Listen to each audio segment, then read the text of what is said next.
大家好，我是夏妈，周末早上好。先和你们同步一下我周五做的这个麻辣牛肉干，我已经风干了哈。两种不同的是为什么呢？是因为有一部分黑色的话呢是用烤箱烘干的，另外一个颜色浅一点的就是从做好了以后就一直用那个风扇吹到现在，看一下状态。这个做法可以命名为夏妈版本的麻辣牛肉干，也是根据我自己的口味去调配做出来的，真的你们完全可以试一下哈。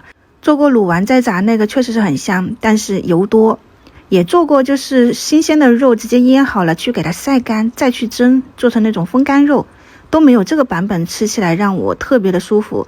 因为你像这样子用烤箱烤出来哈，它是会硬一点，颜色会发黑，但是自然风干后你可以看一下它里面已经干了，而且也是可以拉丝的，所以我觉得风干的口感是比烤箱烤出来的会更好。你们可以去试一下，它没有那么硬，吃起来特别有嚼劲，很香很辣很麻。这个是我5斤不到的肉风干后的这种，就是这么多了哈。接下来就是今天的早餐，我6点50分起来的，给大家安排了不同口味的方便面，因为提前问过他们想吃什么，大家都想吃这个，那我们就来做。就做好了以后，他说妈妈你应该怎么发呀？会不会人家觉得不健康？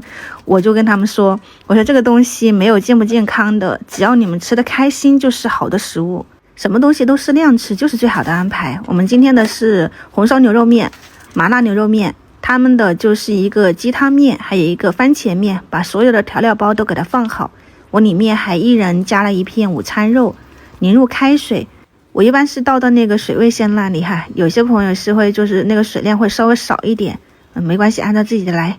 我们给它盖上盖子，大概就是这样泡上3分钟左右，3分钟口感是最好吃的。5分钟其实也可以，就是它比较那个面条就软了一些。我们今天的早餐就供大家参考一下。很久没有吃方便面了，这个东西就是不吃的时候就会觉得很香很好吃，很想念它。然后你如果吃了以后呢，就打比方这个量哈多了，你就会觉得有点腻了。那我觉得1人1碗是刚刚好的。麻辣口味的闻起来最香，口味也是最重的。有没有好吃的其他口味可以分享给我啊？这个假期肯定是需要的。然后这个白象的面条确实真的很弹，入口就是那种非常 Q 弹的口感。然后那个牛肉干我下午准备给它分装好，晚上再跟你们分享啊。先这样了，拜拜。